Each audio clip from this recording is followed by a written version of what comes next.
precisamente como lo estamos un poco comentando, analizando en la mesa anterior, en el panel anterior, el tema de pobreza energética es un tema emergente, que no existe una definición clara, una definición concreta, y se está trabajando precisamente en eso, de distintas aristas, de distintos, digamos, campos de las ciencias. Y uno de los fenómenos que están ocurriendo es que surgen temas emergentes en torno a esta relación entre energía, pobreza y cambio climático. Entonces, independientemente de que no exista esa conceptualización clara, que haya cierta variedad conceptual, no podemos negar esta relación que existe entre consumo energético, pobreza y cambio climático. En este sentido, los panelistas que están aquí en este panel número 4 tocarán algunos precisamente de esos temas emergentes que están surgiendo. Voy a permitir, antes que nada quiero agradecerles al doctor José Manuel Ochoa de la Torre de la Unison de la Universidad de Sonora, a la doctora Glenda Llanes Ordiales, también doctora e investigadora de la Universidad de Sonora, también egresada, al igual que yo, de un programa de maestría ya hace algunos años aquí en el Colegio de Sonora. Glenda, un gusto verte de nuevo aquí en el Colson. Y Lilia Cristina Millán, del Colegio de la Frontera Norte, que Cristina está estudiando su maestría en un programa de posgrado del Colegio de la Frontera Norte, y va a tocar precisamente un tema emergente de investigación en torno a la pobreza energética. Y obviamente nos está acompañando la doctora Marcela Vázquez León de la Universidad de Arizona. Marcela no pudo asistir aquí con nosotros, pero se va a conectar vía internet. Entonces, si me permiten, tenemos problemas de comunicación con Marcela. Sin embargo, le voy a hablar por teléfono porque nosotros sí la podemos escuchar a ella. Entonces vamos a empezar, si le parece bien, sí, Marcela. Te estoy escuchando ahora. Perfecto, Marcela, muy bien. Entonces, justo te estaba marcando. Perfecto. Bueno, Marcela, pues, ¿qué te parece que sin más preámbulo, Marcela, te cedo la palabra? Le voy a pedir una breve presentación de alrededor de 10 minutos a cada panelista. Aquí tengo una tarjeta que me dice 5 minutos, 3 y 1. Entonces lo voy a estar amonestando en función de ese tiempo. Para privilegiar sobre todo la discusión, el diálogo con ustedes, con todos los asistentes. Marcela, muchas gracias por tu disposición, muchas gracias por cooperar en este proyecto. Marcela es parte del grupo de investigación precisamente de este proyecto que estamos realizando en conjunto con la Universidad de Arizona. Marcela, te cedo la palabra. Bueno, antes de comenzar, no sé, ¿intento poner el video o no? Yo creo que no, Marcela, sí. ¿Qué te parece si mejor lo presentas así para evitar cualquier problema que pueda surgir con la comunicación? Muy bien. Lo primero que todo, me gustaría darte las gracias, Rigoberto, por tu invitación a participar en este panel, y les pido disculpas por no poder estar allá. Realmente sí me hubiera gustado compartir con ustedes, conocerlos un poco mejor, pero bueno, habrá otras oportunidades. Les un poquito de cómo he estado trabajando en esta cuestión de pobreza y cambio climático. Yo soy antropóloga aplicada, tengo mi doctorado de la Universidad de Arizona, y también soy directora de estudios latinoamericanos. He trabajado por muchos años en el norte de Sonora y también en el sudoeste de Estados Unidos, con comunidades rurales, tanto en el sector agrícola como en el sector pesquero, y siempre bajo la perspectiva del sector artesanal y campesino o de pequeños productores, y también en relación a comunidades indígenas. Algunos de los temas en los que he trabajado son el tema de vulnerabilidad social, el cambio climático y el impacto de las economías políticas neoliberales. Entender cómo sobreviven, intentan adaptarse estas poblaciones me ha llevado obviamente a enfocarme también en temas de migración, acción colectiva, uso de redes sociales y capital social. Y obviamente parte de todo esto está relacionado con temas que no solamente es toda la economía neoliberal, sino también de una economía atada al narcotráfico. Ahora, en el Centro de Estudios Latinoamericanos tenemos varios profesores dedicados a este trabajo transfronterizo. Está Margaret Wilder, que trabaja con inmigración y cambio climático, Scott Weinford y Jeremy Black, algunos de ustedes los conocen, y Colin Reed, que están trabajando desde la migración, narcotráfico y violencia en el norte de México. Y también tenemos mucho trabajo con Barry, uno de ecología aplicada, y Diane Austin. Pero bueno, en cuanto al tema de pobreza energética y cambio climático, yo le agregaría el impacto de economías narco y neoliberales en la región fronteriza. Desde una perspectiva antropológica, la idea es entender este vínculo entre energía, pobreza y el medio ambiente, usando el lugar como la unidad básica de análisis. Esa es la tendencia de antropología aplicada, ¿no? desde una perspectiva metodológica. La idea detrás de esto es que el sector de pequeños productores toma sus decisiones básicas dentro del contexto del hogar. El hogar en sí se estudia también dentro de un contexto de comunidad, y la comunidad dentro de un contexto más amplio que es la regional, el contexto regional. Y por regional me refiero tanto al medio ambiente, donde se perciben cambios ambientales, climáticos, regionales, como al medio institucional, sectorial y de estructuras regionales de poder. Y también dentro del contexto nacional de políticas públicas que impactan las decisiones dentro de los hogares y que también responde a un contexto internacional, sobre todo en esta región transfronteriza. En ese sentido, la pregunta clave es de qué manera las instituciones a nivel nacional permiten o limitan la capacidad a nivel local de reaccionar a a cambios climáticos y a necesidades energéticas. Entonces, estamos hablando de tener una visión holística, una visión integral de ese nivel local, donde las personas toman decisiones, donde también tienen la capacidad de adaptarse a cambios tanto como estructurales, y también de generar nuevas propuestas en las que se busca mantener o mejorar la calidad de vida. Al mismo tiempo, este nivel local se sitúa en relaciones más propias del poder, donde el sector pequeño productor rural tiende a estar cada vez más marginalizado y sufrir las consecuencias directas de forma desproporcionada de estructuras de poder cada vez más violentas y cambios ambientales y climáticos que requieren acceso a recursos que son cada vez más inalcanzables. Entonces, eso conlleva a una capacidad de adaptación cada vez más erosionada y una situación de vulnerabilidad cada vez más palpable. Entonces, también desde el punto de vista metodológico y conceptual, el tema de vulnerabilidad social es crítico. Y este se puede definir desde mirando a varios eventos. Primero, por el grado de exposición física de un sistema social puede tener a un evento climático X. Segundo, el grado de sensibilidad a impactos socioeconómicos dañinos. Y tercero, el nivel de resistencia, de flexibilidad y la capacidad de confrontar y recuperarse a los impactos negativos de eventos actuales, pero de eventos futuros.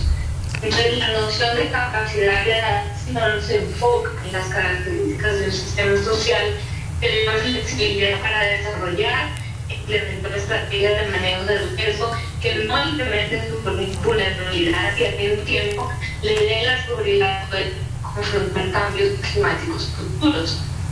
Bajo este marco, podemos ver varios temas que son críticos y que en relación a las poblaciones de esta región transfronteriza nos llevan a pensar que los sistemas de adaptación que antes hicieron de los hogares sobrellevar cambios climáticos, como por ejemplo una sequía severa, ahora se ven cada vez más erosionados por cambios institucionales y sociales que agravan los impactos del cambio climático y conllevan a una pobreza energética que parece ser cada vez más insostenible.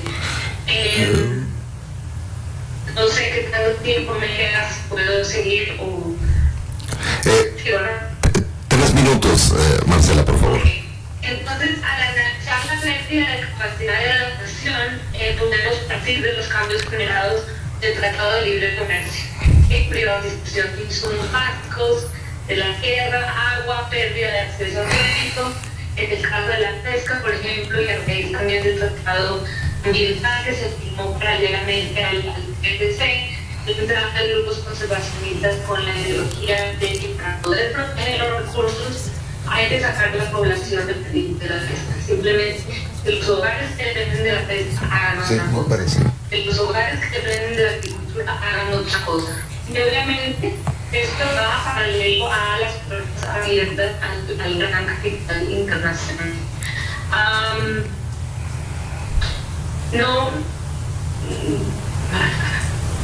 Hay intentos de que el Tratado de Libre Comercio promueva una mejor calidad de vida y bienestar de las poblaciones afectadas. Uno de esos intentos fue la Alianza para la Seguridad y la Prosperidad de Norteamérica, que se firmó en el 2006, pero que dejó de existir en el 2009. Hoy en día, bueno, la idea es entonces los resultados de todo esto, pues México se ha incrementado muchísimo, del 30.7% en el 2006, según datos de la CEPAL, se incrementó a 45.5% en el 2012. Es decir, 53.3 millones de personas en México se encuentran en situación de pobreza. Y a esto se le suma el asesinato de más de 30.000 personas, no sé cuántas personas, en relación a la guerra contra el narcotráfico, que también surge a mediados de los 2000, de la década del 2000. A esto se le suma el marco de seguimiento del desarrollo a la iniciativa de reforma energética desde el año 2003, ¿no? Donde se intenta la inversión para la explotación, producción y capturado de petróleo, de gas y toxeo, gas, no estoy segura cómo se dice, para la transformación de la industria energética. Entonces, ¿cómo va a ser el impacto de todas estas transformaciones en la economía familiar? Es la pregunta que estaría en el antropólogo. Y el impacto de acuerdo con las instituciones que están llevando a cabo estos cambios es que la energía sería más barata. Sin embargo, sabemos por el reciente gasolinazo en México que obviamente no son las familias y los hogares que se están beneficiando de todos estos cambios. Bueno, puedo seguir hablando de todos los desastres que están pasando desde los dos lados de la frontera, pero creo que es importante ir un poquito ya entonces a cuáles son las líneas de investigación. Creo que es importante seguir con ese tema de vulnerabilidad, tratar de entender cómo han cambiado las estructuras o la constitución de un capital social en torno a movimientos sociales que parten de eventos específicos, como por decir el gasolilazo,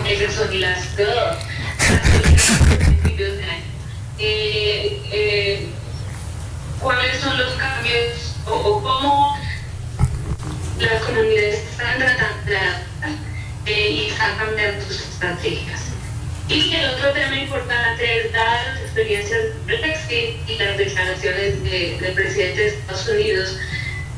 Creo que nos debemos preguntar, ¿es viable la fundación de un regionalismo o integración nacional? ¿Y eso qué significaría? ¿Y cuál sería el papel que jugarían las poblaciones globales en este tema?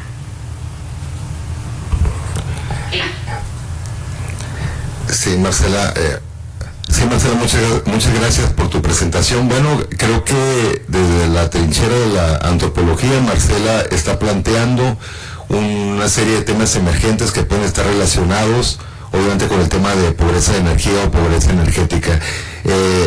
Mencionó varios Marcela, pero yo creo que me quedo, Marcela, es muy importante lo que tocaste del tema del fracking, del gas de lutitas, porque precisamente sobre todo en Coahuila, en parte de Chihuahua, Tamaulipas, etcétera, es una región donde se está promoviendo como la nueva estrategia de desarrollo económico de México. Y Marcela, lo que se pregunta, bueno, ¿cuál va a ser el impacto realmente para las comunidades con ese tipo de proyectos energéticos? Entonces creo que por ahí es una vertiente interesante que valdría la pena analizar. Y lo otro también que mencionaste, Marcelo, el tema de vulnerabilidad. La pobreza energética creo que muchas veces se toca solamente desde el área de mitigación, pero la pobreza energética en realidad es un tema que está vinculado con vulnerabilidad al cambio climático. En una región como es la región transfronteriza de México y Estados Unidos, que es considerada una de las que se verá más afectada ante los eventos climáticos extremos de aquí al 2100. De esta manera, ¿cómo van a reaccionar, la población de esta región? Creo es un debate abierto, es un tema muy importante que creo que por ahí puede surgir una línea de investigación muy interesante relacionada con este tema, con esta relación entre pobreza, energía y cambio climático.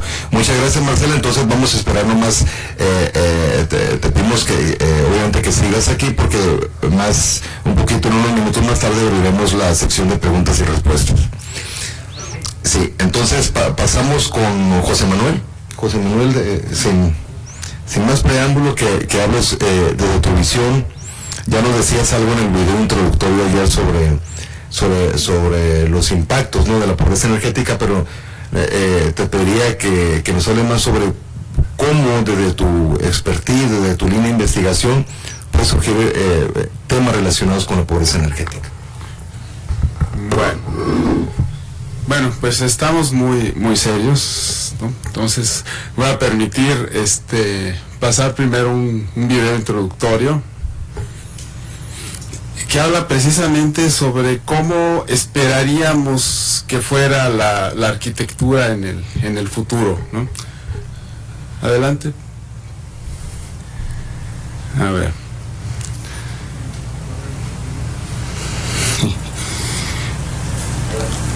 Creo que hiciste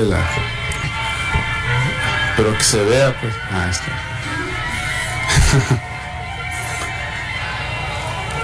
Pues vuélvelo a empezar, porque si no... Claro. Bueno, pero primero nada más que puedan, que se despasme ¿no? A ver, vamos a esperar un momento. No me contabilice este tiempo, porque ayer no hubo ninguna contabilización del tiempo, digamos, tengo que reclamar eso. A raíz de lo de ayer, no pudieron. Pero acabamos a tiempo, o sea, ¿no? A ver, bueno, pasa que si no vemos el video, pues no va a tener ningún además, ¿no? Vista doble, ¿no? O sea, sí. ¿Por qué no cierran esa ventana de... Ajá. Y yo quiero ver también el video. Te lo enviamos te lo envío por Dropbox. Bueno. o el link de YouTube. Pues lo puedes ver por YouTube Live, supongo.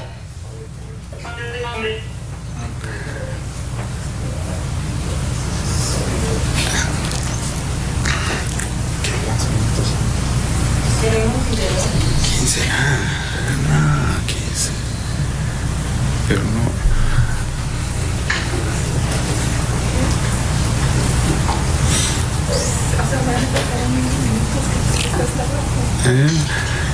No tenemos tiempo. Marcel estuvo muy breve.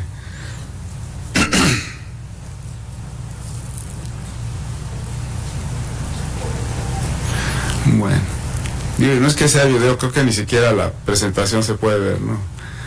No. No. Se hace un cambio en esa pequeña pantalla y lo que usamos es la pero al realizar el cambio está conectado bien a la es que tiene frío el aparato. Ay.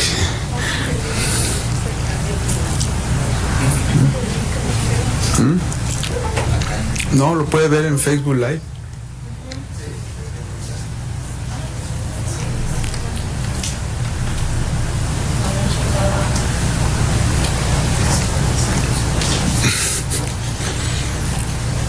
Bueno, precisamente yo iba a hablar de tecnología y creo que esto es una muestra de cómo nos afecta, ¿no? la dependencia tecnológica.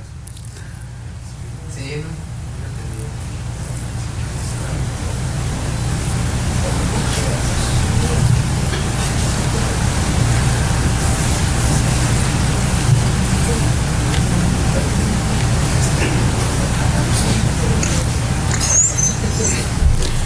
Y no lo pueden poner en otra computadora.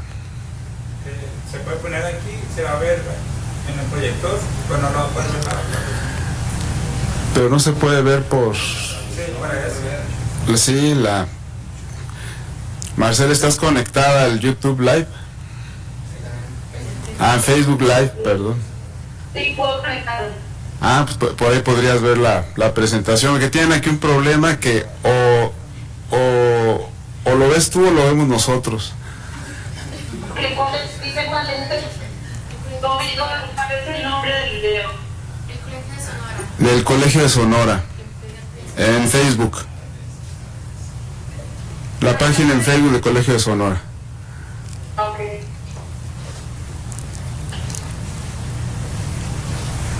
Ok, ya lo busco, no te preocupes. Perfecto. Ah, ya, por allá están oyendo. ¿Cómo se llama el video? Ya estoy en Facebook. Está en el muro. En el muro, dicen. Ya. Oh, ya estoy aquí viendo. No. Perfecto. Bueno.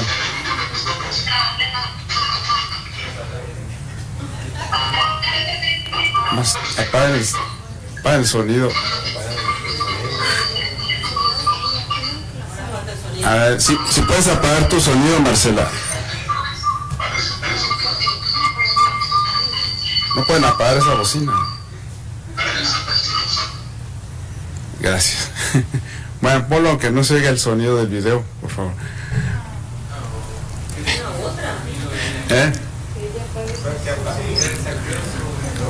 Ah, puedes desactivar tu micrófono, Marcela.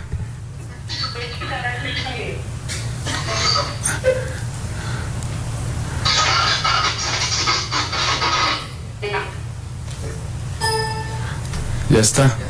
Muy bien. Bueno, adelante.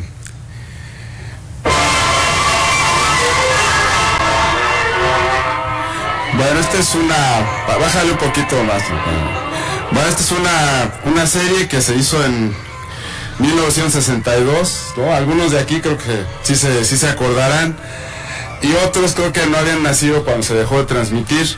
Pero esta serie proyectaba la vida de una familia de clase media, yo supongo que de Estados Unidos, en el año 2062, o sea que no nos falta tanto, ¿no?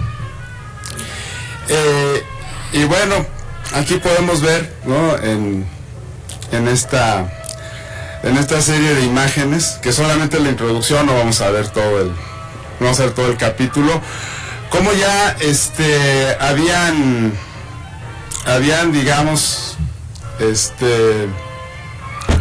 visionado, ¿no? Cómo sería el futuro de las casas y las ciudades. Tenían bandas deslizadores, tenían televisores gigantes, planos, ¿no? 3D inteligentes, tenían relojes inteligentes, veían el periódico en una pantalla, como lo podíamos ver en el plano. Tenían bandas caminadoras, ¿no? En ese caso para para pasear a las mascotas, y básicamente su vida se llevaba todo en su casa, ¿no? Además tenían, si quieres pon ya la presentación, por favor. A ver, bueno, vamos un poco lento, ¿no?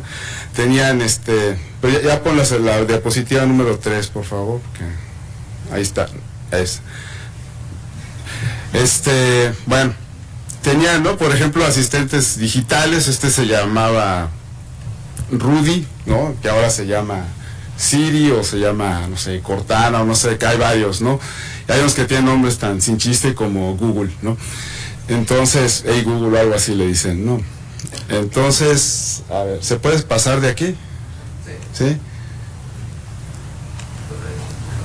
Pues no me obedece. Ahí está ya. Bueno, ¿no? Tenían ya telemedicina, ¿no? Que es pues algo que ahorita está todavía incipiente, pero cada vez va más, digamos, más rápido. Pásale, por favor. ¿No? Tenían ya cápsulas endoscópicas, que esto también pues ahorita es una tecnología emergente, y ahí dice para qué la usan exactamente, además, ¿no? Que es para el PhilCam Colon 2. Sí, por favor. ¿No? Y desde luego el asistente personal más famoso, que yo creo que todas nuestras mamás lo hubieran querido en su momento, que era la robotina, y es uno que todavía no tenemos, ¿no? Sin embargo, hay algunos, sigue pasando, algunos otros, ¿no? Como, adelante, como las aspiradoras robots, esas ya están ahorita, son toda una realidad. Las videoconferencias, pues acabamos de tener una, ¿no? Sí.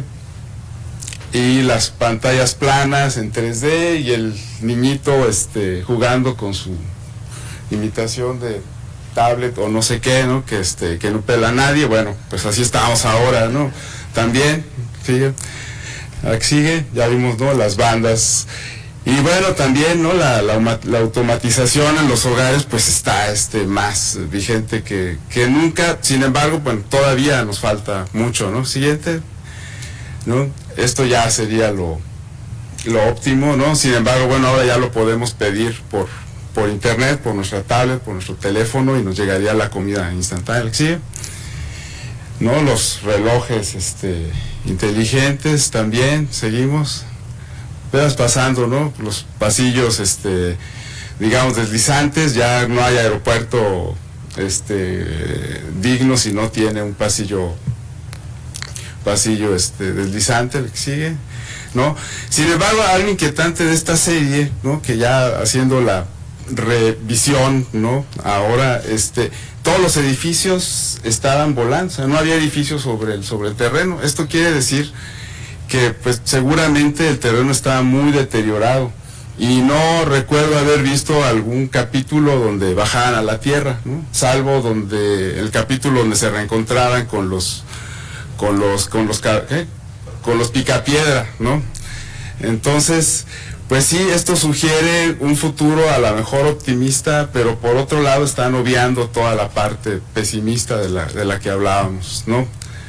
En fin, bueno, ¿y cómo nos sigue pasando hasta que se acabe?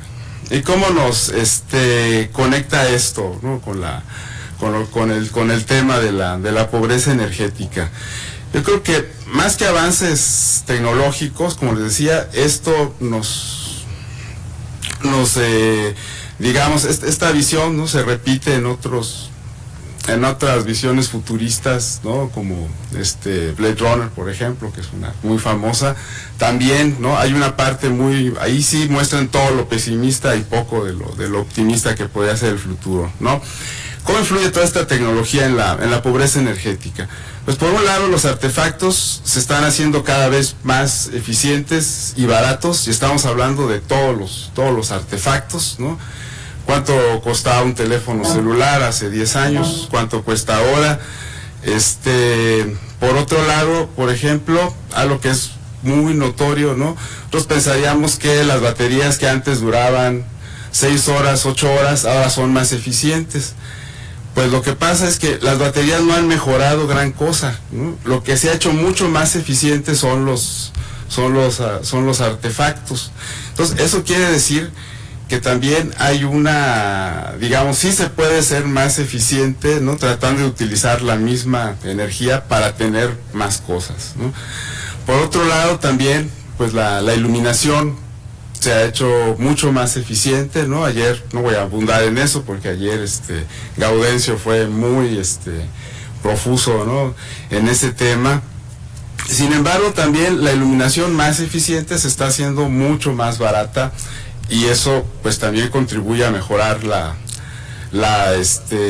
digamos, las condiciones y la calidad de vida de las personas, ¿no? Por ejemplo, una persona que antes a lo mejor tenía acceso a 2 focos de 100 watts o 40 watts, ¿no? Bueno, ahorita tal vez pueda gastar la misma energía y tener toda su casa iluminada con lo mismo que antes tenía 1 o 2 focos incandescentes. Entonces eso también creo que incide mucho en la calidad de vida, ¿no? También, bueno, los sistemas de aire acondicionado, ¿no? Ayer estábamos discutiendo o platicando en una de las reuniones y de los viajes, ¿no? Que en el año 2000 que nosotros llegamos a Hermosillo, pues pudimos comprar un aparato de aire acondicionado de ventana, y eso era lo que podíamos hacer en ese momento, ¿no? Siendo que no éramos una familia de escasos recursos, ¿no? Sin embargo, ahorita ya en un estudio que hicimos hace unos años para la CENER, pues prácticamente todas las viviendas que tenían entre 35 y 40 metros cuadrados ya tenían un mini split. O sea, uno subía a la azotea del fraccionamiento y estaba lleno de equipos de aire acondicionado, ¿no? Ya el aerocooler pues está pasando a un casi último plano, ¿no? Prácticamente ya son pocas las personas que tienen aerocooler, porque finalmente se pueden hacer de un aire acondicionado, ya sea usado o reconstruido o incluso nuevo, ¿no? Ya, es más, los fraccionadores ya dan como parte del paquete, así como incentivo para que uno compre la casa, ya le regala a uno el mini split y ya está instalado, ¿no? Por otro lado, también hay materiales de construcción, y más que materiales hay sistemas constructivos o maneras de utilizar los materiales que son mucho más eficientes y son materiales mejores, ¿no? Eso tal vez todavía nos falte mucho, ¿no? Porque la manera tan precaria en la que se hace la vivienda de interés social, que básicamente es con bloc de 12 centímetros, techos de vigueta y bovedilla, y muchas veces ni enjarre les ponen, ¿no? Con trabajos lo pintan. Pues yo creo que eso es algo que sí hay que mejorar, y no se puede mejorar sobre esa misma base tan precaria. Creo que en algún momento pues vamos a tener que poder invertir más en la vivienda. O sea, eso también es parte de la mejora de la calidad de vida de las personas, ¿no? Y bueno, por otro lado también, ¿no? Estos sistemas constructivos que se puedan hacer en el ámbito local, o sea, que no tengamos que estar importando sistemas de aislamiento, ¿no? Desde Estados Unidos o algún otro lado. Bueno, aquí tenemos a la fábrica de Fanosa, pero yo quisiera ver de dónde traen ellos sus insumos, ¿no? Para realizar para poder fabricar sus productos, ¿no? También, bueno, está todavía incipiente, pero yo creo que hay ya sistemas de impresión 3D de las casas, o sea, prácticamente casas que se pueden imprimir en un par de días, ¿no? Ya hay algún otro sistema, ¿no? Como cimbras prefabricadas, por ejemplo. Hay una empresa que se llama Mecano, que puede hacer muchas casas y en serie e irlas colando un día tras otro. Incluso pues resulta más rápido ahorita que las impresoras 3D, ¿no? Entonces, para mí, ¿cómo podría ser esta vivienda? Incluso nos podemos extender hasta la ciudad en el futuro, y que además contribuya para mejorar las condiciones de vida de las personas, ¿no? Que también esto, pues de alguna manera está directamente conectado con el concepto de pobreza energética, ¿no? Por un lado, bueno, tendría que ser una vivienda eficiente, ¿no? Tendría que ser confortable, Y el confort no me refiero nada más a que estén muy a gusto, sino que tenga las condiciones necesarias para poder habitarla, o sea, que tenga buenas condiciones visuales, ¿no? Acústicas, térmicas, entre otras, ¿no? También, bueno, tiene que ser adaptable, ¿no? Es un hecho que las familias pues muchas veces compran una vivienda más pequeña y después siempre le ponen el segundo piso, etcétera. Bueno, que las viviendas ya estén adaptables, ¿no? Que sean incluyentes. Realmente pues prácticamente no hay viviendas en el mercado. Me refiero a viviendas digamos hechas en serie, que sean adaptables a personas con discapacidad, ¿no? Por otro lado, bueno, esta vivienda que pueda ser transformable, o sea, que uno lo pueda adaptar a sus necesidades, a su gusto, que sea ampliable, que sea económica. No quiere decir que sea barata, sino que pueda entrar dentro de las posibilidades de que todos podamos tener una vivienda. Y desde luego que integre las energías renovables y otros sistemas de generación de electricidad y de energía en general. Pues sería todo. Muchas gracias, José Manuel. Creo que implícitamente tocaste el tema de dos temas importantes. Uno, el efecto rebote, que era lo que Jordi comentaba ayer. Es decir, implícitamente, porque si bien se mejora la calidad de vida, se adquieren equipos eficientes, pero al mismo tiempo dices, bueno, te ahorras un dinero y luego que hago, bueno, quiero un refrigerador más grande, quiero un automóvil más grande. Y eso es lo que ha pasado dentro, digamos, del modelo de desarrollo. Entonces, cuando hablamos de pobreza energética, yo creo que relacionándolo con lo que tú acabas de decir es, si se están creando necesidades o nos están inventando, nos estamos creando ciertas necesidades, ¿hasta qué punto entrar dentro de ese patrón de consumo es lo, voy a decir, éticamente adecuado, y hasta qué punto fijar un límite de lo que se es pobre o no en términos de energía? Creo que ahí teórica y conceptualmente hay un debate muy profundo. Y lo otro el otro tema de los supersónicos, quizá por la cuestión de la energía solar, ¿no? De que estaban quizá para aprovecharlo, pero me llamó mucho la atención que es cierto que nunca se veía lo que ocurría abajo, pero quizá tenga que ver con el uso masivo de la radiación solar. Podría ser digamos, el separarse de sí, bueno, pues, vaya, que nos habla por gente podría ser, pero vaya, está sin duda directamente relacionado con el uso de energía. Muchas gracias, José Manuel. Entonces, Glenda, pues pasamos contigo, Glenda, de la Universidad de Sonora. Glenda, ¿cuál es tu reflexión acerca de lo que tú manejas en tu línea de investigación en la Unison, y que crees que puede surgir que puede convertirse como en un tema emergente de investigación en torno a la pobreza energética? Esta es la mesa con temas diversos. Bueno, al igual que José Manuel, yo soy arquitecto. Trabajo una línea distinta a la de José Manuel, trabajo un poco más las cuestiones que tienen que ver con el desarrollo de capacidades, y estas cómo se vinculan a las cuestiones urbanas o de asentamientos humanos, porque también trabajo con asentamientos o localidades rurales. Entonces, pues, bueno, ayer platicamos un poco sobre las distintas corrientes o formas en las que se ha interpretado el significado de desarrollo y de pobreza. Entonces, bueno, lo que más conocemos, con lo que podríamos estar más familiarizados actualmente, es esta idea que tiene que ver con el índice de desarrollo humano del Programa de Desarrollo de las Naciones Unidas. Y en 1990, la definición que se hizo por las Naciones Unidas causó un gran impacto, porque decía que la verdadera riqueza de la nación está en su gente, que más allá de considerar riqueza el ingreso per cápita o el capital económico de un país, era su gente. ¿Qué significaba esto o qué significa incluso hoy en día esto? Bueno, significa que el eje central del desarrollo debería de estar o está enfocado en las personas, más bien debería de estar, porque no siempre lo están. Y las personas son el elemento activo para el desarrollo y la construcción de libertades, opciones y capacidades.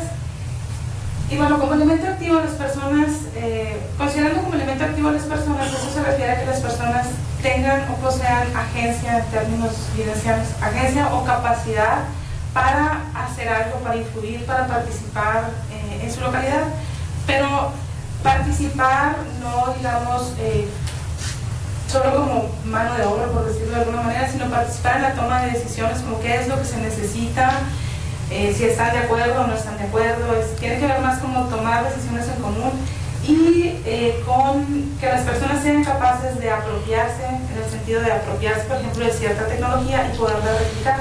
Bueno, adicionalmente en 2010 se desarrollaron, se presentaron otros índices complementarios al índice tradicional de desarrollo humano.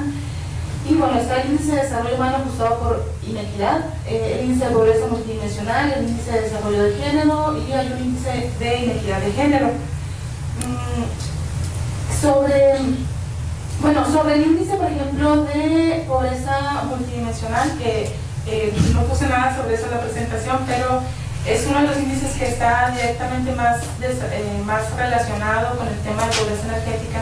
Este es un índice que mide, son básicamente los 3 rubros que se miden en el índice de desarrollo humano tradicional, son salud, educación y el estándar de vida. Pero lo interesante aquí es que dentro del estándar de vida se consideran, son 6 indicadores, uno de los cuales es el tipo de combustible que se utiliza para cocinar. Entonces, bueno, no se consideran combustibles apropiados para cocinar, la madera, el carbón, el estiércol.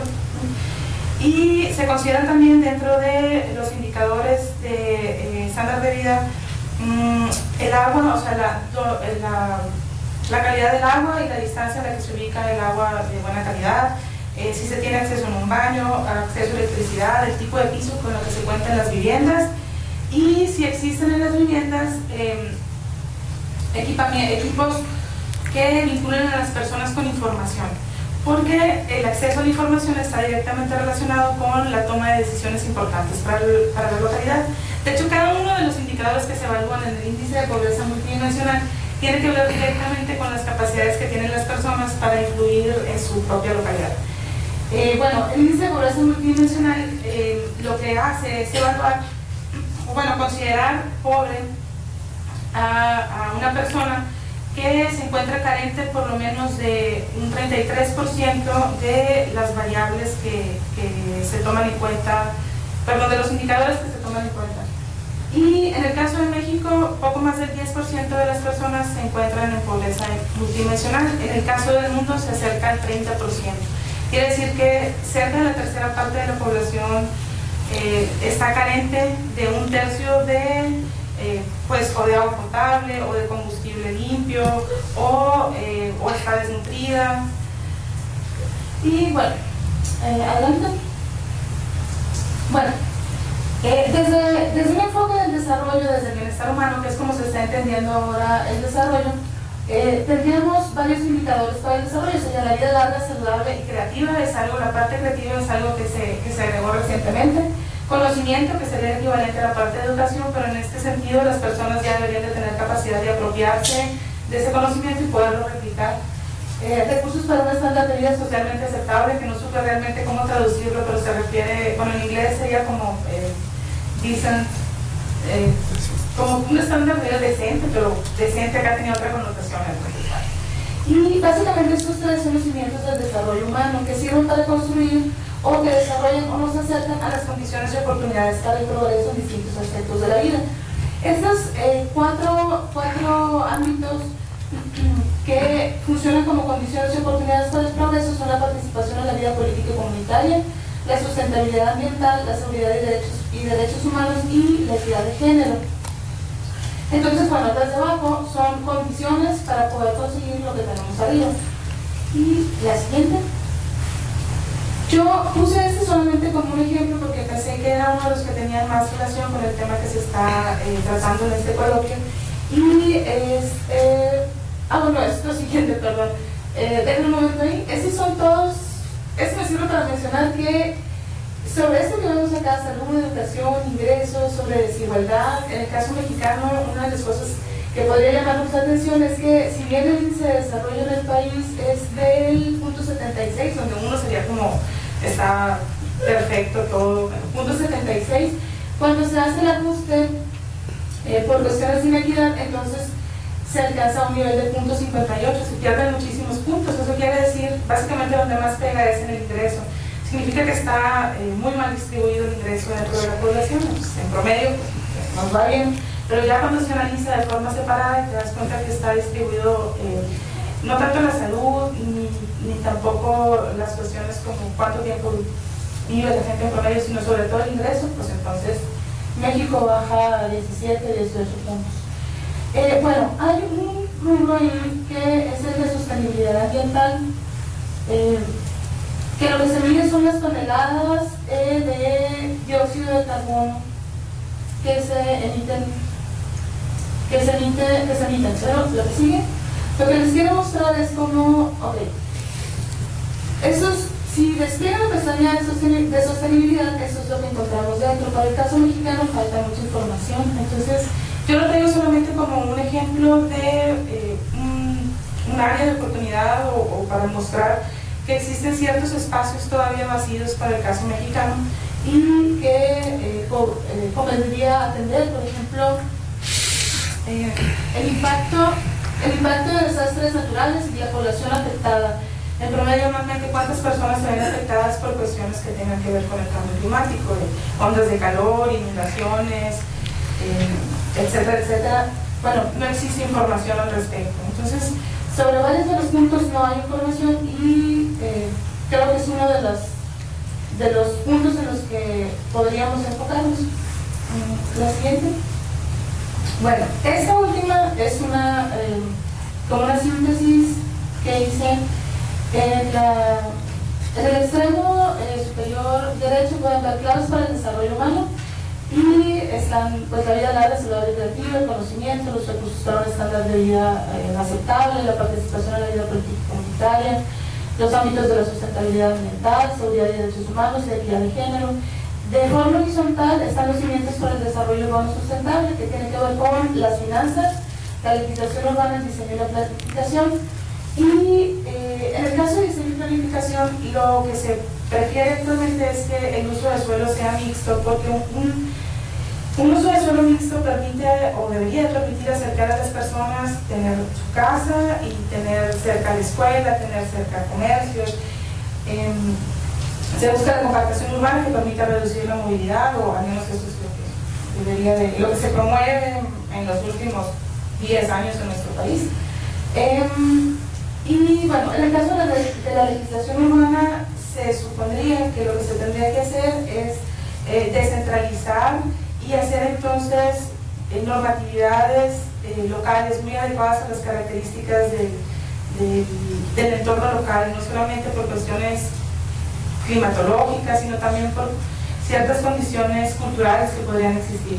Entonces, una de las que me parece a mí uno de los cimientos importantes para el desarrollo urbano sustentable sería precisamente las adecuaciones que se hacen a los sitios. Una normatividad o una legislación no puede ser la misma para Hermosillo que, pues como decían ayer, para Yécora, o incluso para los pueblos costeros que podemos tener aquí a 130 kilómetros. No es lo mismo lo que pasa en Bahía de Quino, lo que puede, o como las condiciones en Bahía de Quino que las que existen aquí, porque las actividades económicas son distintas, porque las cuestiones climáticas son distintas y demás. Y en cuanto a las finanzas, tiene que ver con el hecho de que ciertamente sí tendría que existir una inversión pública inicial, aunque más adelante se tendría que buscar de entrada tener un proyecto para que pueda sostenerse económicamente el municipio o la localidad. De entrada sí debería haber una inversión pública para dar arranque a cualquier actividad. Y bueno, por allá en la esquina inferior derecha puse principios básicos de la sustentabilidad, pero en lugar de poner los 3 principios que siempre se mencionan tal y como vienen en el informe Brundtland, o los que conocemos, que son el ámbito social, el ámbito económico y el ámbito ambiental o ecológico, lo que hice fue poner las intersecciones de estos 3. Entonces, cuando ponemos las intersecciones toma mucho más sentido. Es la viabilidad económica y ecológica, la equidad e inclusión social y la vitalidad. Cuando lo vemos como habitabilidad, al menos para mí, imagino que para los que trabajan en cuestiones urbanas o de asentamientos humanos podría tener mucho más sentido. La habitabilidad es la intersección, está donde está la parte social y la parte ambiental.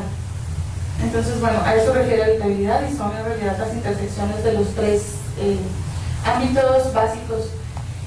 Y en la parte de arriba puse varias como líneas de investigación que convendría abordar, lo que tiene que ver con mejoras en la vivienda, la rehabilitación de zonas degradadas, qué es lo que pasa con los servicios urbanos básicos, la normatividad que ya les mencioné, incluso no sé si José Manuel interviene un poco más adelante, él podría explicar mucho más sobre la normatividad que tiene que ver, normatividad aplicada a la construcción.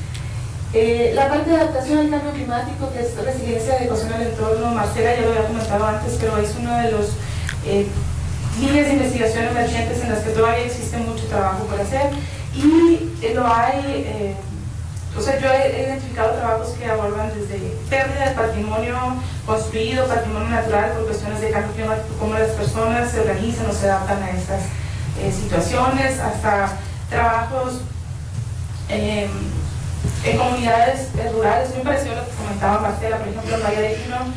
¿Qué es lo que está pasando ahora con la comunidad local? Con esta cuestión de que, bueno, lo que antes pescaban ahora está más lejos, tienen que trasladarse más, hay una reducción en los créditos para poder, hay una reducción en los créditos o ya no les prestan porque entonces las tangas esas que utilizan para pescar no están en las condiciones adecuadas y pues no pasan las características para poder tener acceso a los créditos. Las personas están cambiando entonces de medios de subsistencia, se están dedicando a otras actividades, en fin. Bueno, y yo trabajo un poco en la parte, o más bien empiezo a trabajar porque es algo que me estaba llamando mucho la atención, que es la parte de participación en la vida comunitaria. Y con un pequeño cruce sobre cuestiones de género, pero porque me he dado cuenta que son sobre todo las mujeres quienes participan más activamente en las mejoras que hacen en su vivienda y también en su colonia. Son ellas las que yo he identificado en un asentamiento rural que es el de Valle de Quino. Son ellas las que hacen las gestiones para poder acceder a ciertos programas públicos, son ellas las que a veces no a través de programas públicos, sino que contactan a alguien de Comisión Federal, etcétera, etcétera. Y bueno, entonces, bueno, finalmente, hay una lámina por acá que olvidé poner y que tiene que ver con el desarrollo de capacidades para el desarrollo humano y que tiene que ver también con programas y políticas públicas.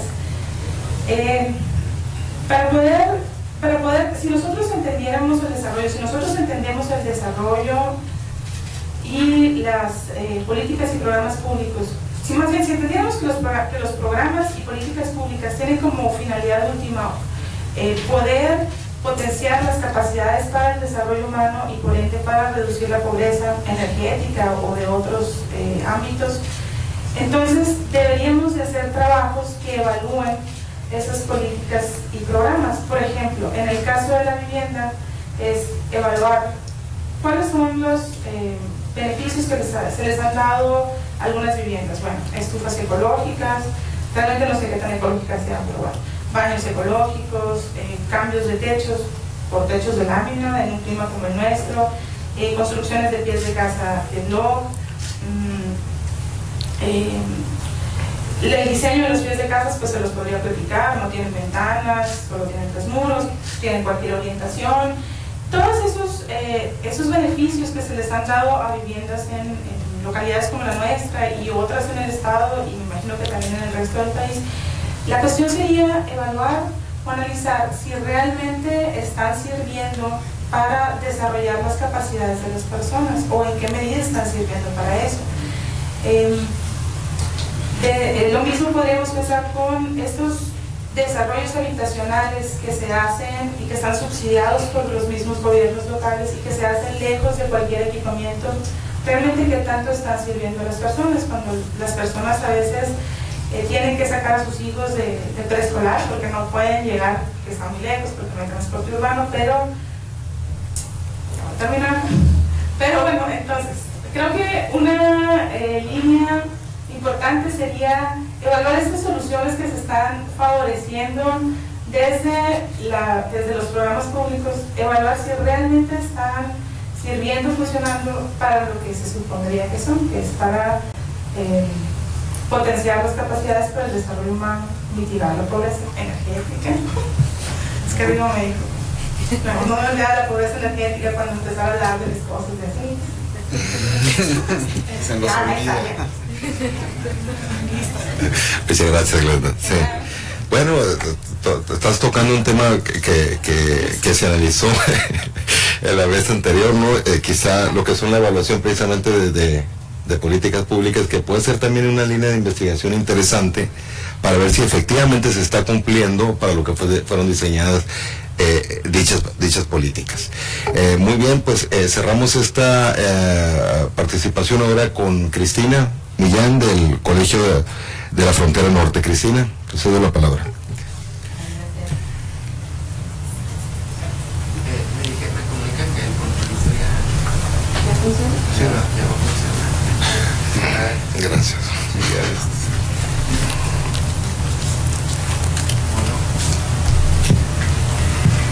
Bueno, mueve la tuya.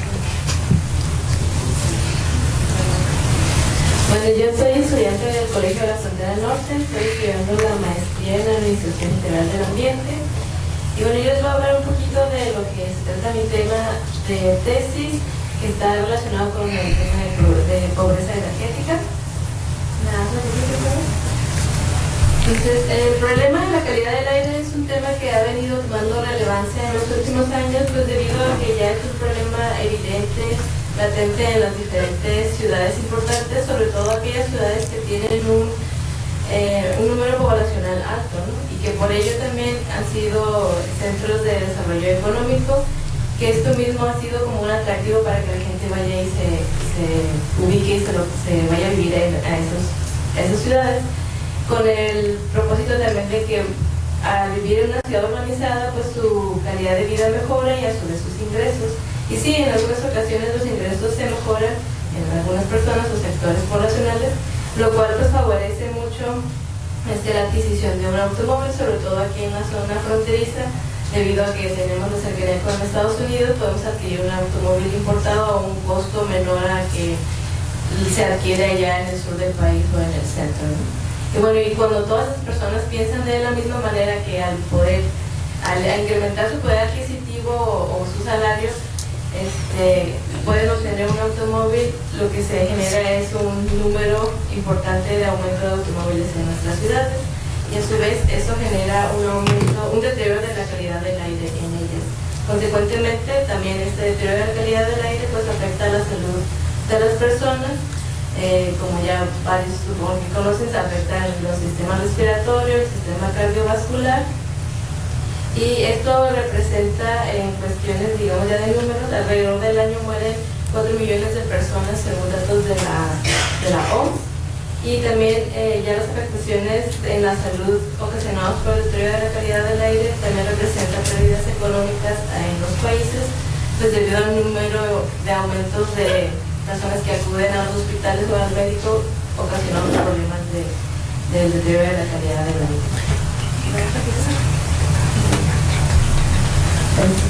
Y bueno, el problema de calidad del aire pues va de la mano con el tema de movilidad urbana, y a su vez este también se relaciona con el tema de pobreza energética. El día de ayer hablaban, la cuestión de pobreza energética la relacionaban mucho con el destino del ingreso que tienen los hogares al adquirir algún servicio energético, pero enfocado mucho en los servicios en el hogar, ¿no? En el consumo de energía que se necesita o se requiere para calentar o cocer alimentos, para refrigerarlos también los alimentos, en los sistemas de calefacción y refrigeración de los hogares. Pero también una parte importante de los ingresos familiares se va en la cuestión de movilidad o del transporte. Sobre todo lo que mencionaba Glenda hace ratito, de que las ciudades ahorita tienen un comportamiento de crecimiento de manera horizontal, lo cual hace que los traslados cada vez sean mayores en cuanto a distancias y tiempos, y a la vez eso pues consume o demanda un mayor consumo de energía. El transporte en México representa un gasto del 20% en los ingresos familiares. Es por ello que se podría considerar también la movilidad como un indicador de pobreza energética, porque este porcentaje se puede agregar a lo que mencionaban ayer, que el gasto energético en los hogares representa el 10% más o menos, pero eso abocado a lo que son los gastos de consumo de energía eléctrica, para lo que ya les mencionaba, particularmente en consumos de gastos del hogar, ¿no? Como electrónicos.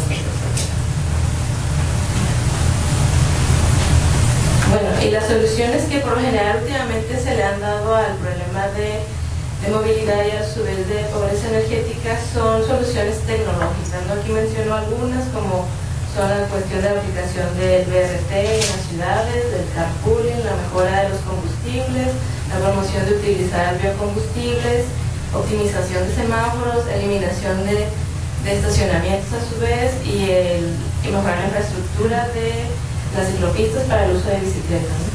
Pero todas estas cuestiones siempre van muy enfocadas en la mejora tecnológica, y poco se considera, todas estas mejoras tecnológicas sí es conveniente manejarlas y mejorarlas. En Europa se han aplicado diversos programas para mejorar, digamos, los motores, los cilindrajes. También se han tomado medidas legislativas en esta cuestión, se han hecho acuerdos con los fabricantes de empresas automotrices, pero es poco el impacto o la mejora que se tiene en cuestiones ambientales, mejorando nada más el aspecto tecnológico y dejando un poquito de lado las consideraciones, los factores que son psicológicos, sociales y culturales, que nos lleva a decidir comprar un automóvil, ¿no? Y darle preferencia al uso de en lugar de utilizar el transporte público o cualquier modo de movilidad alternativa y que sea más amigable con el medio ambiente. Mucho de esto, las decisiones individuales que tomamos sobre la determinación de cómo vamos a desplazarnos en la ciudad, se influencia mucho sobre también cómo están construidas las ciudades, sobre también cómo el gobierno desarrolla políticas para la movilidad, que en ese sentido muchas de las veces últimamente están favoreciendo al sector del automóvil particular. Aquí en esta gráfica pueden ver que la inversión en su mayoría está enfocada en el sector de infraestructura que favorece al transporte y la infraestructura vial. En cuanto acá en la parte de arriba, al sector peatonal tiene muy poca inversión. A su vez, que es la infraestructura para el ciclismo es mínima, de hecho en el 2015 no tuvo nada. Y la infraestructura de transporte público, que es la de aquí, también es muy poca. Se ve la diferencia muy marcada en estas gráficas sobre la inversión que se destina a movilidad y esa cómo está distribuida en estos diferentes parámetros, ¿no? Y a un lado, al lado derecho, es el reparto modal, ¿no? Está en la parte superior cuántas personas en la franja azul son las personas que van a la escuela de manera peatonal, y en las franjas verdes son aquellas que se dirigen al trabajo. Entonces vemos que hay demasiadas personas que se desplazan de manera peatonal a la escuela y trabajo, a su vez como en transporte público. En bicicleta casi no hay, puede ser debido a que no hay una cultura vial y de movilidad urbana, de respeto al ciclista, y pues prefieren mejor no irse en bicicleta. Y a su vez en la parte de abajo también hay muchas personas que se trasladan en transporte público, pero eso es lo que se quiere ahorita fomentar, el disminuir el número de viajes en transporte particular, para hacer la transición y empezar a moverse en alguna otro tipo de modalidad de desplazamiento. Entonces básicamente lo que yo quiero manejar y analizar en mi tesis es estudiar estos aspectos culturales, sociales, psicosociales, en cuanto a la toma de decisiones, ¿no? Y la influencia social que se tiene, de manera que se piensa que el automóvil representa un estatus económico y por eso preferimos movernos de esa manera, o al momento de que podamos adquirir uno decimos, pues lo voy a adquirir porque Este representa que tengo una mejor calidad de vida. También en las campañas publicitarias se maneja mucho la cuestión de que te vende el automóvil como si te proporcionara una imagen de poder también. Aquí les muestro unas imágenes de campañas publicitarias de automóviles, en donde hay una que dice ocupa un puesto, no un lugar. Entonces dice como si tienes este carro determinado de tal modelo, de tal cilindraje, etcétera, puedes como que adquirir a lo mejor un puesto de trabajo mejor que el que tienes actualmente. Entonces básicamente es esta cuestión de que qué significado tiene el uso del automóvil para las personas, ¿no? Y qué tanto influye, qué tanto esto determina en nuestras decisiones de movilidad urbana, que considero que es poco tratado para los proyectos de solución tanto de calidad del aire como de movilidad urbana, así también es poco contemplado en la elaboración de políticas públicas. Pues al final de mi tesis lo que me gustaría es que toda la información que yo pueda recabar, mi ciudad donde lo quiero analizar es en Tijuana, lo que yo pueda recabar allí, pues que sirva para mejorar, complementar las políticas públicas que actualmente existen sobre el tema de movilidad, que también incorporen el tema de pobreza energética. En realidad yo no lo había contemplado mucho, pero cuando estuve leyendo para preparar esta presentación, pues sí me di cuenta que es un indicador importante y que influye mucho también en esta cuestión de pobreza energética y que es importante tratarlo desde un marco. Entonces ese es lo que yo quiero más o menos estar investigando, analizar y poder contribuir de esta manera para mejorar las políticas públicas de movilidad. Muchas gracias, Cristina. Bueno, creo que la pobreza energética se analiza primordialmente en los hogares y en la vivienda, y no lo que tiene que ver con movilidad. Entonces, lo que está proponiendo Cristina en este caso como tema de investigación emergente, creo que es interesante. O sea, pobreza energética está relacionado también entonces con la movilidad. El principal sector, o sea, el sector que más consume energía en México y en el mundo es el sector transporte. Entonces, creo que ahí se abre por ahí una línea por la cual se podría analizar. Y lo otro que dice Cristina también me parece fundamental. Creemos que solamente con tener un determinado equipo eficiente, moderno, o un automóvil más eficiente, se ahorra la energía. Así es como se diseñan generalmente las políticas, pero no nos ponemos a pensar en el significado cultural que tiene ese equipo o ese automóvil. ¿Qué significa para mí tener un determinado automóvil? ¿Qué significa para mí tener este refrigerador en mi vivienda? Entonces, quizá, es decir, considerar esos elementos culturales, el significado, el nivel de estatus, estilo de vida, etcétera, que se relaciona con el uso o la compra de ese tipo de equipos, y no tanto con el consumo energético, porque nosotros no pensamos cuántos kilowatt hora estoy gastando cuando veo la televisión, ¿no? Digo, salvo cuando vemos el recibo de la Comisión Federal, sí, ¿verdad? Pero no cuando estamos usando esos equipos. Entonces, esa parte creo que es un tema muy importante que habría que agregar en el debate de la relación entre energía, pobreza y cambio climático. Bueno, vamos a abrir una sección de preguntas y respuestas para los 4 panelistas. Están Marcela, Manuel, Glenda y Cristina. Entonces, abrimos el panel. Héctor. Para que se escuche, Héctor, por favor. Sí. Gracias. Un momento. Sí, está conectada Marcela, ¿verdad? Marcela. Perfecto, ahí está. Sí. Una pregunta personal. Ayer se discutieron un poco las dimensiones de la vivienda digna y me preocupó mucho. De hecho, me fui con una sabor de boca que dijeron pues que eso tendría que estar entre los 30 y 33 metros cuadrados, cuando bueno, me parece que es absolutamente insuficiente. No solo para el que llega de trabajar, como se planteó ayer, sino como para las personas que están en la casa, que obviamente a menor cantidad de espacio pues hay mayor competencia de recursos y toda una serie de cosas, ¿no? Me gustaría mucho conocer tu opinión, sobre todo por lo que dijiste de la calidad, ¿no? de la vivienda. Alguien quisiera preguntar sobre la confiabilidad de los indicadores, ¿no? Usualmente trabajamos pues con las cifras del PNUD y todo eso, sabemos que se las aportan los gobiernos, y cuando tú empiezas efectivamente a analizar la congruencia y la consistencia de indicadores, como que a veces las cifras no cuadran, ¿no? Por ejemplo, en Chiapas acabamos de pasar, ahora que fue el Día Internacional del Agua, el gobierno chapaneco diciendo que el 92% de la población de Chiapas tenía acceso al agua potable, ¿no? Cuando en San Cristóbal nos acaban de publicar un artículo donde encontramos que en vez de hasta dos unidades formadoras de colonias de coliformes fecales, tenemos en promedio 841, ¿no? Con algunas fuentes hasta 1400, o sea, no 2 ni 3, sino 800, y el gobierno diciendo pues, que tenemos 92% de agua potable, ¿no? Entonces, si en algún momento se están proponiendo líneas de investigación, me parece que también habría que indagar cuál es la calidad de sus indicadores, ¿no?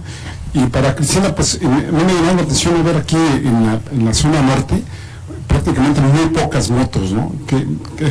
¿A qué se podría atribuir eso?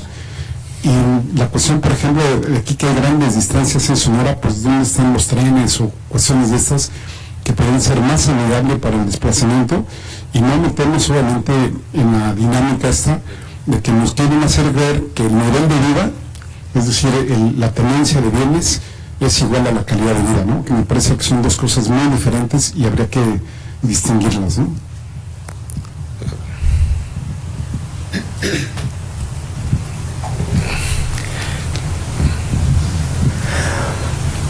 Muchas gracias por las presentaciones. Yo tengo dos preguntas. Una pregunta que va para... Perdón, mi nombre es Jordi Cravioto. Una pregunta que va para Glenda y otra pregunta que va para José Manuel. Bueno, es una pregunta para los dos y otra para Cristina. La que va para los arquitectos. Me gustaría saber si dentro de lo que acaban de presentar,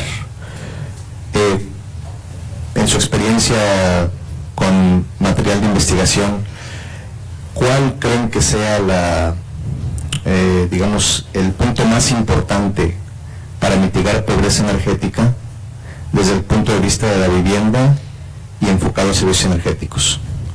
Creo que eso es un punto fundamental en lo que ustedes están haciendo. Y para Cristina, me gustaría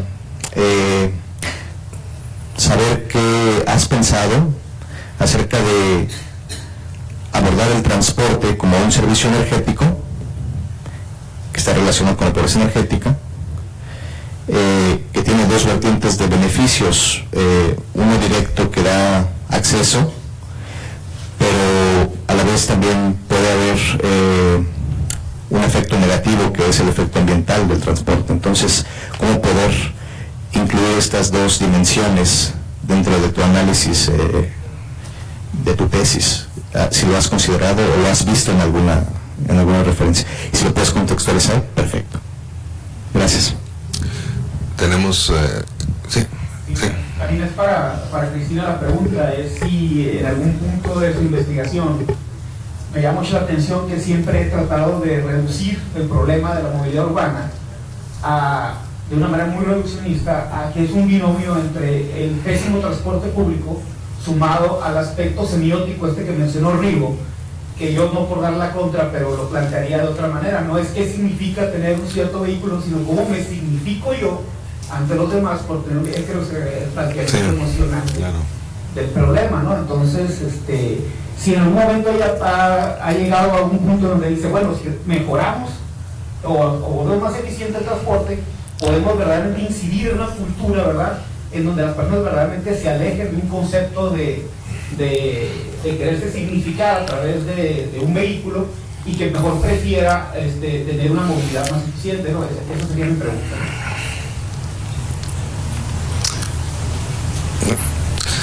Bueno, pues si gustan, ¿sí? Bueno, gracias. Bueno, con respecto a las dimensiones mínimas de la vivienda, realmente lo que mostró Francisco es cómo había evolucionado esa clasificación, ¿no?, o ese dimensionamiento de la vivienda a lo largo del tiempo, ¿no? Y yo quisiera pensar que eso que se hizo en ¿cómo se llama?, el código de vivienda, pues tuvo de alguna manera, se hizo una investigación, ¿no?, antropométrica y demás, pero por otro lado también podemos pensar que está hecho a modo para que los desarrolladores pues tengan la facilidad y la tranquilidad de hacer viviendas cada vez más pequeñas, ¿no? Sí, nosotros hemos tenido experiencia en estudios que hemos hecho así a una escala grande, ¿no?, sobre la vivienda económica en México, y pues había, digamos, nos llevamos sorpresas, ¿no?, sobre, por ejemplo, en viviendas, la vivienda más usual en esta categoría de vivienda era de 35 metros cuadrados. Sin embargo, nos encontramos viviendas mucho más pequeñas, ¿no? Como era un monto fijo el que le daban a los desarrolladores para hacer la vivienda, había un monto máximo. Por ejemplo, las viviendas aquí en Hermosillo eran más pequeñas que las viviendas en Mérida o en Veracruz, donde era más barato el costo de la construcción. Sin embargo, en Tijuana las viviendas tenían 3,5 metros de frente, ¿no? O sea, había, digamos, diferencias, ¿no? Ahora, yo creo que esto sí, definitivamente, estoy de acuerdo contigo, no son viviendas adecuadas, o al menos no para lo que se estaban usando. O sea, aunque por lo regular estaban habitadas por una pareja joven y tal vez con uno, incluso 2 hijos, eran viviendas que tenían una recámara y bueno, a veces las habían ampliado, a veces no, la mayoría de las veces no, o sea, prefería la gente irse a otra vivienda que ampliar esa vivienda, y esas muchas veces abandonaba la vivienda, ¿no? Cuando hicimos el estudio había una gran cantidad de viviendas abandonadas. Entonces, yo creo que el meter ahí a 9 personas, como nos encontramos nosotros, vivienda donde había 9 personas, prácticamente toda la planta de la vivienda eran camas. Incluso a veces había viviendas donde una parte de la familia trabajaba toda la noche y otra trabajaba de día. Entonces, en realidad, llegaban y hacían un cambio, ¿no? Y siempre había gente durmiendo en esa vivienda, y era todo lo que se hacía prácticamente, ¿no? Yo creo que una de las posibles líneas de investigación que tenemos que abrir es precisamente esa cuestión de mejorar el proceso de diseño, ¿no?, para que pues lo que se haga no tenga que depender de un código de vivienda, ¿no?, sino que se diseñe una vivienda precisamente para y con las características de la persona que las va a usar, ¿no? El otro punto era sobre el punto más importante para mitigar la pobreza energética. Bueno, por un lado es que la casa, que el funcionamiento de la casa pues sea lo más eficientemente posible, ¿no?, y que eso no sea en detrimento del confort, ¿no?, incluso de la funcionalidad dentro de la vivienda, ¿no? Yo creo que para mí el punto más importante es que también, por ejemplo, se eficienten los sistemas de construcción, pero no para hacerlos más baratos, sino para hacerlos mejores, ¿no? Sí.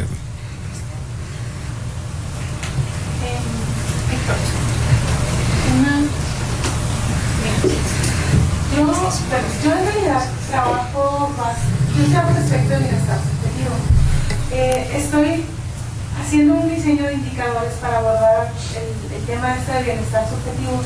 Hice la revisión de estos indicadores de índice de desarrollo humano y demás. Y tienes toda la razón, los datos o no están, o los mismos gobiernos se abstienen de dar la información. No es solamente para el caso de México, sino hay otros países cuyos gobiernos se han abstenido de proporcionar cierta información. Yo desconfié ampliamente de algunos datos reportados acá, particularmente cuando revisé las cuestiones de inequidad de género, y vi que no estábamos tan mal, o sea, según los números o según los datos, porque se elevaban mucho los números, porque se reportaban a muchas mujeres participando en partidos políticos. Y dije, bueno, una cosa es que estén registradas como en algún partido político, y otra que realmente tengan tengan capacidad o estén en una posición de decidir algunas cuestiones. Entonces, bueno, sí se tienen que revisar los indicadores con cierta cautela y desconfiar de algunos. En mi caso, como te comentaba, trabajo un poco más la cuestión de bienestar subjetivo y no hago propiamente trabajos estadísticos, sino estudios de caso mucho más focalizados con grupos de personas. En ese caso, uno de los indicadores que yo tomé en cuenta o que quiero tomar en cuenta es el tiempo como un indicador transversal que afecta a todas las actividades cotidianas.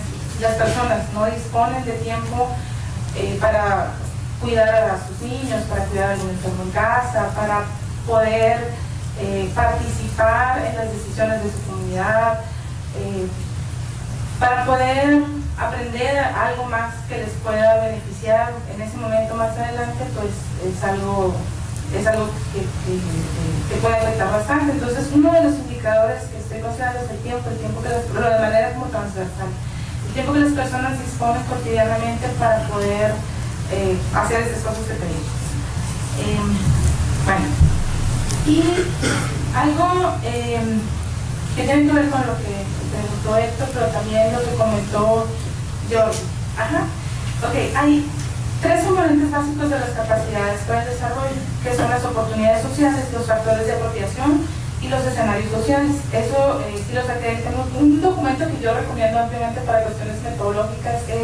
Hay un documento del PNUD, pero es chileno. El problema es que no recuerdo el nombre, es del 2012. Y el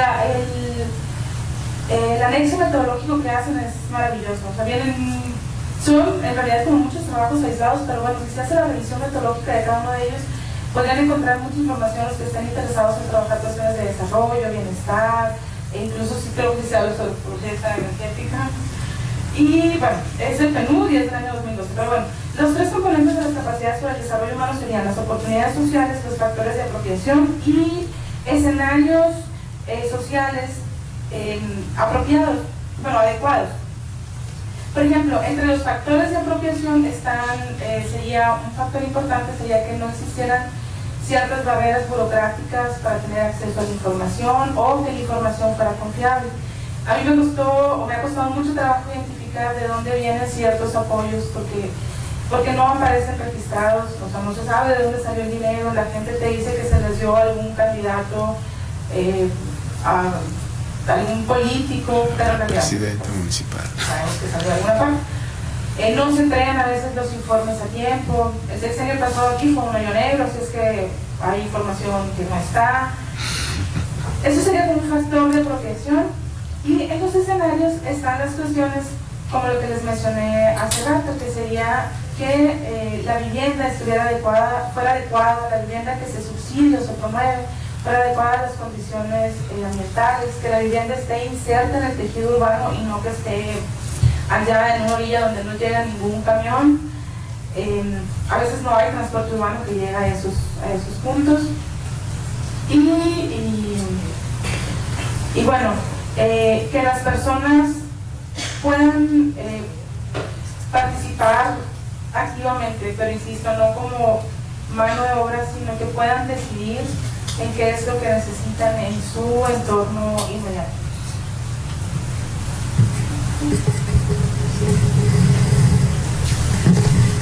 Bueno, primeramente la pregunta de Héctor, en cuanto a muy pocas motos o dónde se encuentran los trenes, pues básicamente yo considero que, por ejemplo, en los trenes pues es falta de inversión, ¿no?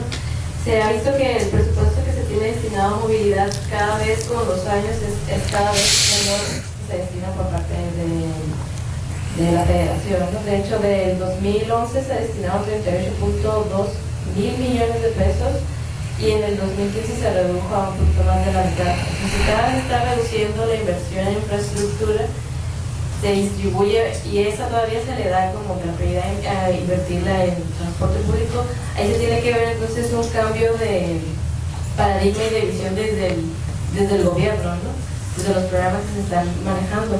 Es por ello que no se puede construir trenes porque debido a que es una infraestructura muy amplia y obviamente muy costosa, a la cual ahorita el gobierno no le da prioridad. aunque están comprometidos México en diferentes programas como los Objetivos del Milenio, el programa Hábitat 3, donde manejan toda esta cuestión de mejora de la movilidad urbana, pero como comentaban ayer, está como que de dientes para afuera, ¿no? Se habla mucho, pero se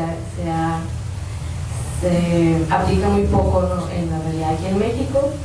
Y sobre la tenencia de bienes, que se diferencia la calidad de vida, es lo que yo manejo, ¿no?, como mi idea principal, de que sí, no significa que entre más bienes quiere decir que tengas una mejor calidad de vida o un mejor ingreso, pero así es el concepto, la percepción social que se tiene, y eso es lo que, digamos, lo que se pretende como ahorita trabajar para hacer esa transición, ¿no?, de paradigma de cuestiones sociales, ¿no? Como mencionaba, ¿no?, bueno, el día de ayer mencionaba alguien, no sé si Gabriela Niño, de que sería importante empezar a aplicar sanciones sociales, ¿no?, y éticas que de esa manera influyan más entonces en las decisiones que hacemos en cualquier tipo de consumo, ¿no?, que tengamos, ¿no?, para cambiar esos patrones principalmente.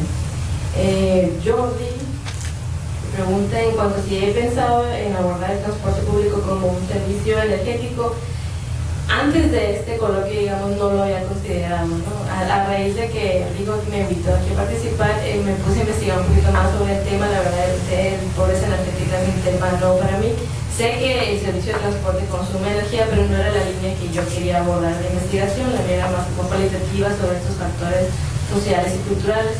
Pero ya leyendo un poquito más, escuchando lo que han comentado aquí en las mesas, pues sí considero que sería importante a lo mejor enfocarme un poquito para que complemente y sea un poquito más nutritiva en la investigación y el análisis, ¿no? Y la persona que no capté su nombre. No lo dijo. ¿Cómo se llama? Gerardo.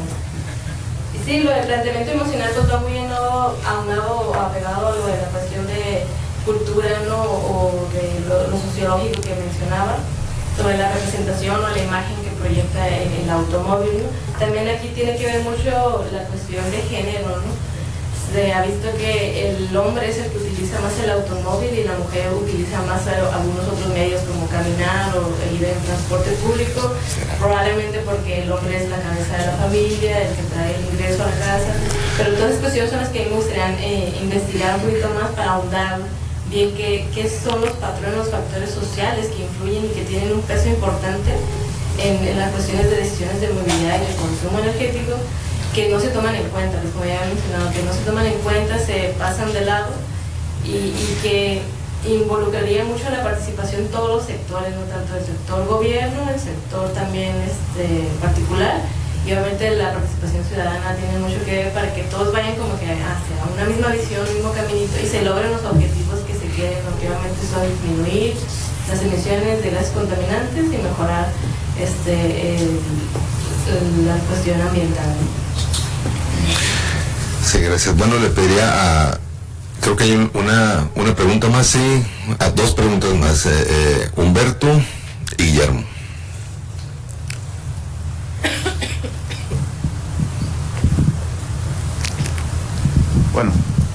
Buenos días. Yo solamente quisiera hacer un pequeño comentario y bueno, que pueda quedar como pregunta para todos. Yo creo que como línea de investigación, independientemente de cada campo, considero que es urgente la construcción de categorías para pensar la realidad desde nuestra realidad a partir de una visión de la totalidad, de la cual nosotros estamos circunscritos. Voy a explicar un poquito.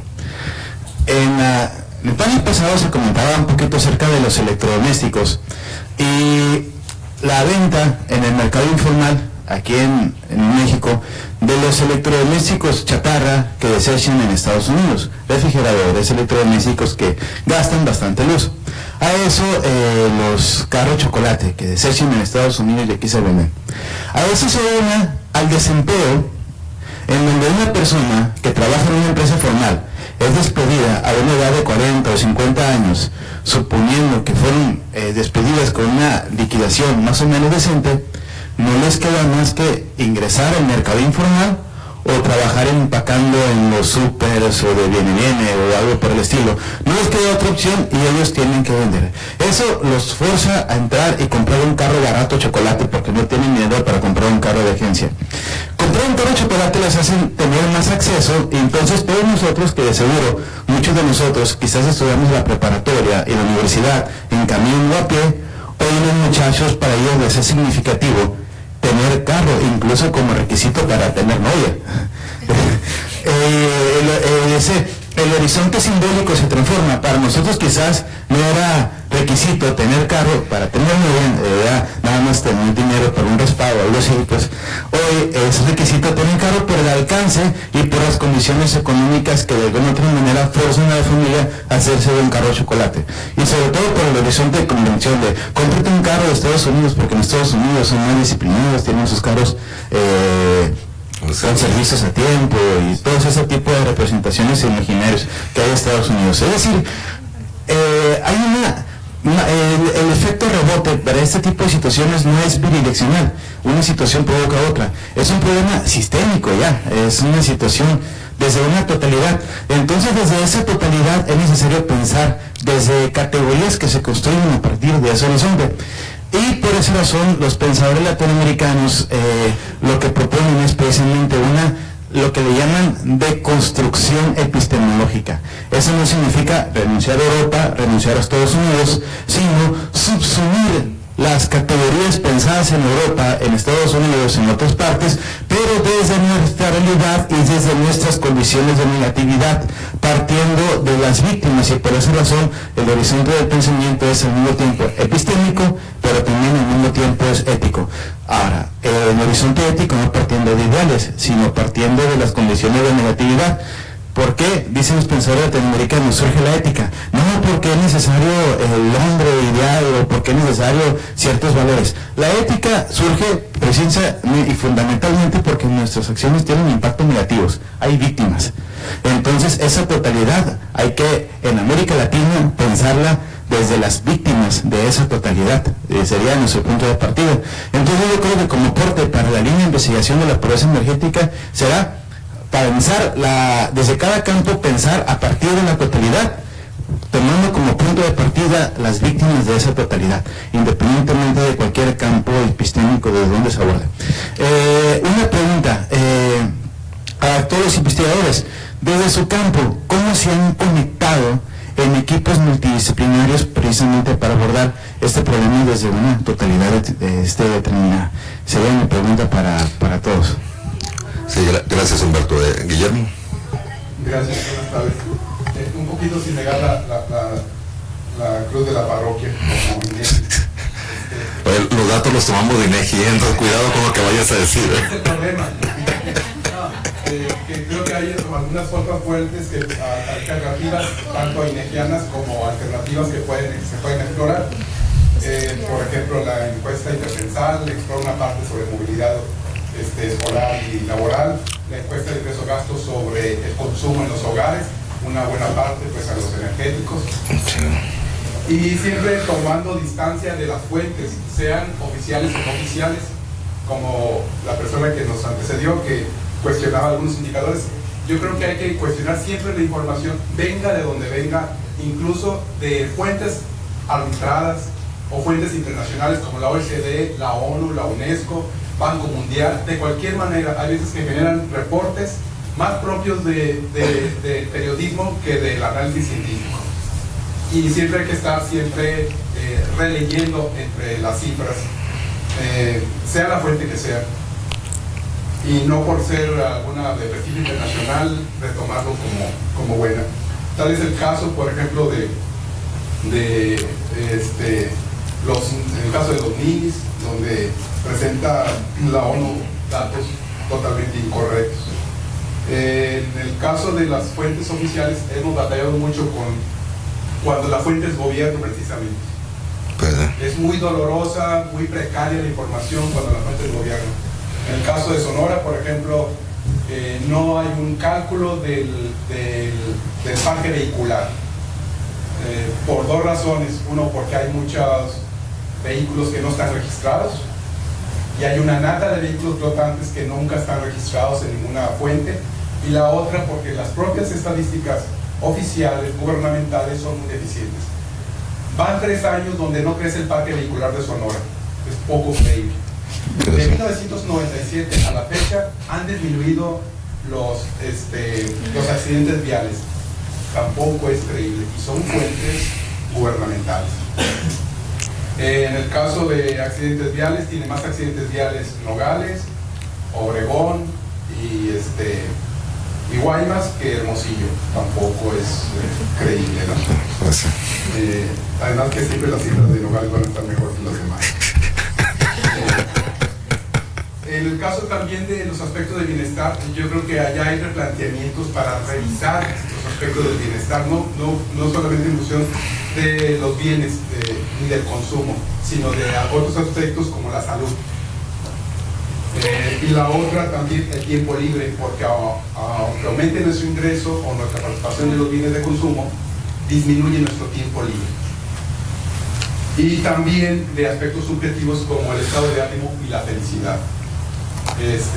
Sonora, por ejemplo, ya tiene muchos meses deprimido como estado de ánimo, y obviamente eso repercute en la forma del bienestar, y pueden ser también incorporados en la visión del bienestar con aspectos subjetivos, pero importantes para redondear la visión o replantear los aspectos del bienestar en general.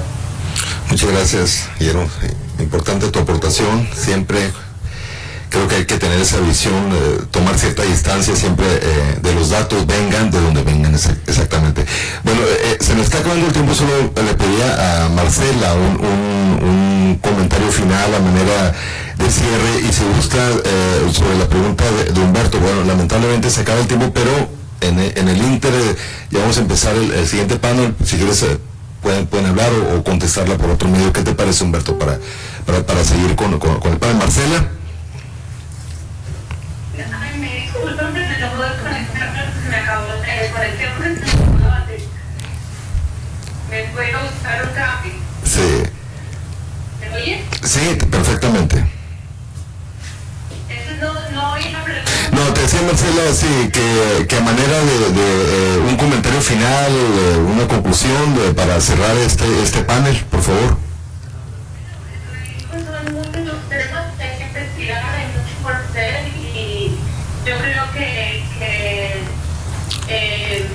ver alternativas es importante, y cómo hacer para que las políticas públicas favorezcan alternativas viables con energía solar, ¿no? Hogares más sostenibles, como han estado hablando los panelistas, de una forma de construcción que tenga más sentido con lo que está sucediendo. Para todo eso se necesita también voluntad política, ¿no? Y una cosa que quería comentar en relación a la inversión,